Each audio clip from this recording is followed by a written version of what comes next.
Hi friends, welcome to the Telugu tourist. ఈరోజు మనము YouTube చరిత్రలో కానీ ఎంటర్ యూట్యూబ్ హిస్టరీలో కానివ్వండి ఈ సంజీవని మొక్క గురించి ఇన్ఫర్మేషన్ అయితే నాకు తెలిసినంత వరకు అయితే నేను ఎక్కడ చూడలేదండి. సో నాకు తెలిసిన ఇన్ఫర్మేషను తాత ముత్తాతల కాలం నుంచి నేను వింటున్న కథలు సేకరించి ఈ చిన్న ఒక వీడియో చేద్దామని చేసి ఈ వీడియో చేస్తున్నానండి. మనకు సంజీవని మొక్క గురించి మీకు అందరికీ తెలిసి ఉంటుంది. సంజీవని మొక్కను వచ్చి మన రామాయణ కాలంలో రామ లక్ష్మణులు మన రావణునితో యుద్ధంలో పాల్గొన్నప్పుడు లక్ష్మణుడు మూర్చపోతారు కదా. లక్ష్మణుడు మూర్చిపోయినప్పుడు మన రాములోరు మన ఆంజనేయ స్వామిని వచ్చేసి ఈ సంజీవని మొక్కను తెమ్మని పంపుతారు కదా. సంజీవని మొక్కను మన ఆంజనేయ స్వామి తేవడము, మన లక్ష్మణుని బతికేయడము ఎంత రామాయణం అందరికి తెలిసింటుంది చాలామందికి. ఓకే, సో ఈరోజు నేను ఈ సంజీవని మొక్కను పాతకాలంలో ఎలా గుర్తించేవారు, సో ఎలా ఐడెంటిఫై చేసేవాళ్ళు, ఎలా గుర్తించి వాళ్ళ వైద్యానికి ఉపయోగించేవారు, ఆ ఇన్ఫర్మేషన్ మొత్తం చెప్తాను. నాకు తెలిసి ఈ యూట్యూబ్ హిస్టరీలో ఈ ఇన్ఫర్మేషన్ అయితే నాకైతే ఎక్కడ కనపడలేదండి. ఇది తాత ముత్తాతల కాలం నుంచి ఇన్న స్టోరీ ఇది. మీకు ఈయన వీడియో ఇంట్రెస్టింగ్ అనిపించి, నా వీడియో ఎప్పుడైనా ఇంట్రెస్టింగ్ అనిపించి సబ్స్క్రైబ్ చేసుకోవడం మాత్రం మర్చిపోకండి.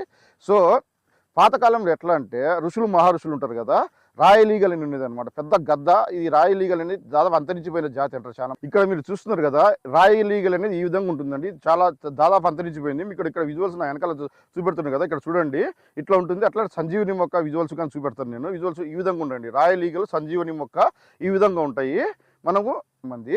సో రాయలీగల్ ఆడ మగ గద్దను తీసుకొచ్చి వాళ్ళు లైక్ మచ్చిక చేసుకొని పెంచేవాళ్ళంట. వాళ్ళ ఉంటాయి కదా కుటీరాల్లో, వాళ్ళ ఋషుల్లో ఉంటాయి కదా నివాసాలు పెంచేవాళ్ళంట. వాళ్ళకు గుడ్లు పొదిగిన తర్వాత, సో ఈ ఆడ ఈగలు గుడ్లు పొదుగుతుంది కదా, సో పొదిగిన తర్వాత చిన్న పిల్లలు వస్తాయి కదా, ఈగలు గద్ద పిల్లలు వస్తాయి కదా. పిల్లలకు ఈ ఋషులు ఏం చేస్తారంటే రాగి తీగ ఉంటాయి కదా, సన్నది రాగి తీగ మాదిరిగా రెండు కాళ్ళకు కట్టేసేవాళ్ళంట.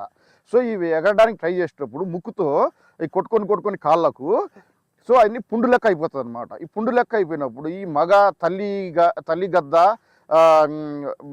తండ్రి గద్ద ఏం చేస్తారంటే వాళ్ళకు ఈ సంజీవని, వాళ్ళకు దేవుడు దివ్య దృష్టి ఇచ్చిందంట. సంజీవని మొక్క ఏ పర్వతంలో దొరుకుతుంది ఆ గద్దలకు తెలుసంటండి. ఈ గద్దలు ఏం చేస్తాయంటే మనం కొన్ని వేల మైళ్ళు ఎగురుకొని పోయి మనకు హిమాలయాల్లో ఎక్కడి నుంచో అది ఋషులకు కానీ తెలియదు ఆ రహస్యము, తీసుకుపోయి సంజీవని మొక్కను తీసుకొచ్చేసి ఆ పుండు లెక్క అయిపోయింది కదా పిల్లలకు కాళ్ళకు, ఆ పుండు దగ్గర జస్ట్ వాళ్ళు అట్లా అంటించేవాళ్ళంట, పుండు తగ్గిపోయేది. ఈ ఋషులకు మనకు ఐడెంటిఫికేషన్ ఏంటంటే పుండ్లు ఎప్పుడు తగ్గిపోతే అప్పుడు వాళ్ళకు మనకు గద్దలు వచ్చేసి తండ్రి గద్ద వచ్చేసి మనకు సంజీవని మొక్కను తీసుకొచ్చి వీళ్ళకు నయం చేసినాయని వాళ్ళకు తెలుసు అనమాట.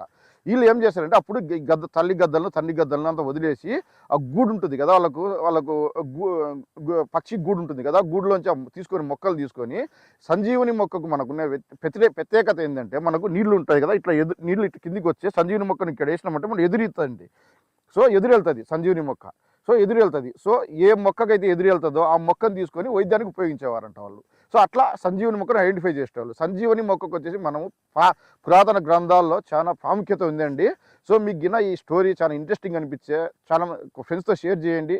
ఛానల్ సబ్స్క్రైబ్ చేయడం మాత్రం మర్చిపోకండి.